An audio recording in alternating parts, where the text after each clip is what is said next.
The first constraint that we're going to look at is making the system have a constant volume.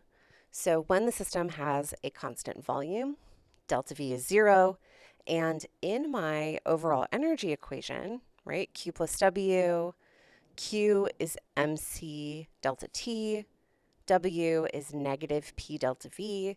If delta V is 0, then negative P delta V is 0, and the change in energy of the system is just the change in heat or the amount of heat that was transferred in or out.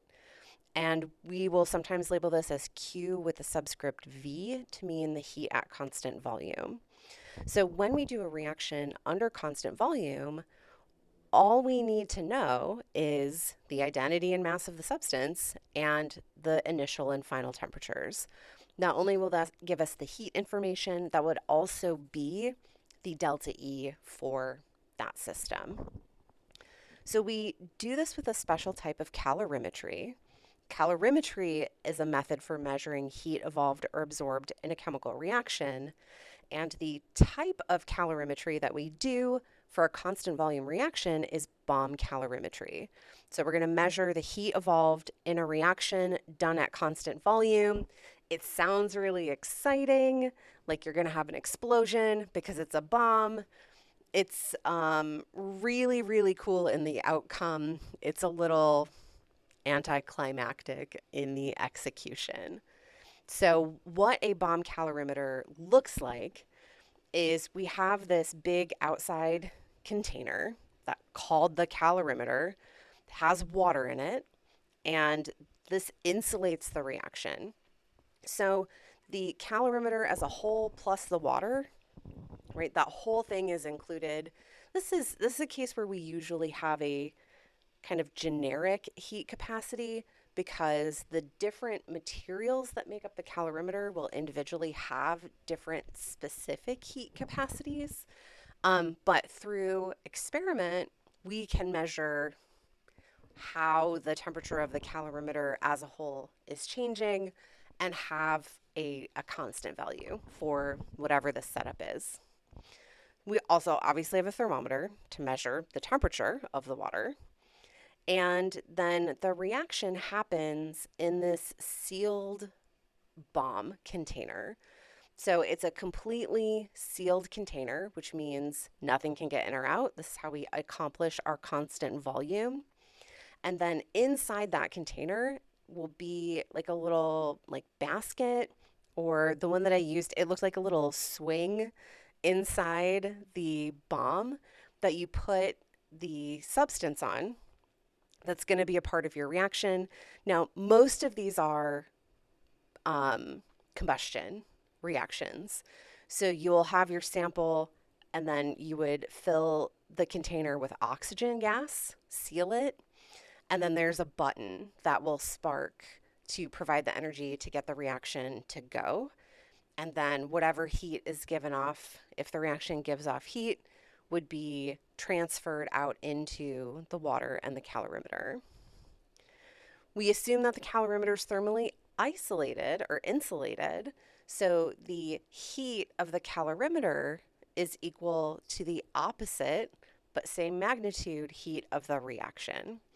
The heat of the reaction is the heat at constant volume, so it is also the delta E of reaction.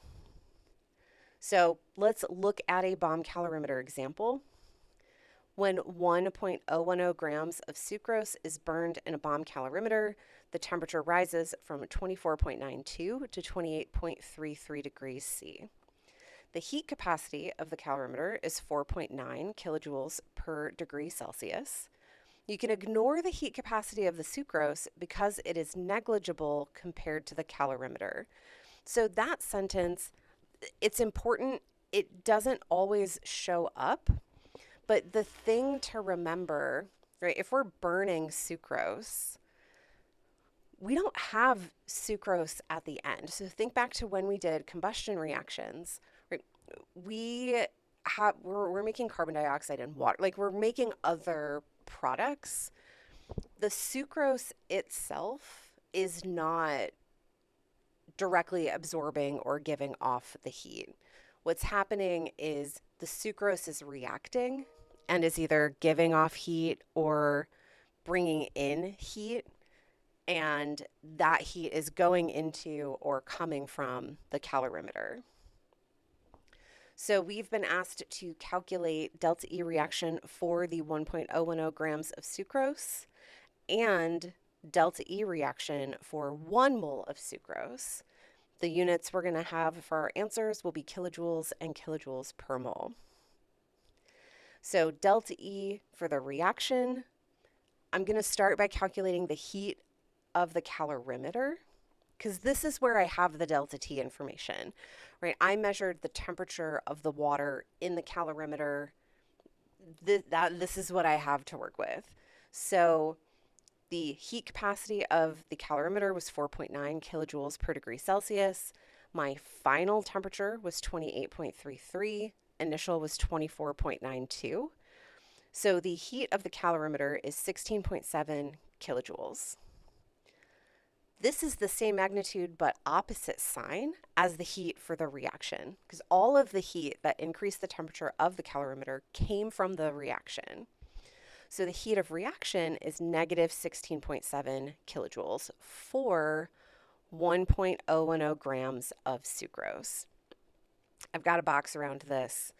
So the thing is, the amount of heat produced by the reaction depends on how much sucrose you react. So if I reported this negative 16.7 kilojoules, I would have to say that it's for 1.010 grams of sucrose. If you use a different amount of sucrose, you will get a different amount of heat, which is why we report heat values per mole. So this amount of heat for 1.010 grams, I can scale this up so that it is heat for 1 mole and then just report that one value. Because once I weigh out however amount of sucrose that I decide to combust, I'll be able to convert that to moles.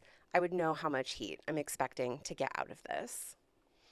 So for sucrose, we're given the formula so we can find the molar mass, and this 1.010 grams converted to moles is 2.95 times 10 to the minus third moles. So that negative 16.7 kilojoules divided by 2.95 times 10 to the minus third moles, this is kilojoules per mole. That many kilojoules goes with that many moles. But if I divide this out, I get negative 5.66 times 10 to the third kilojoules per mole of sucrose. And now I can just report this value in kilojoules per mole. We report it this way for consistency and just to make the data easier to apply across a multitude of situations.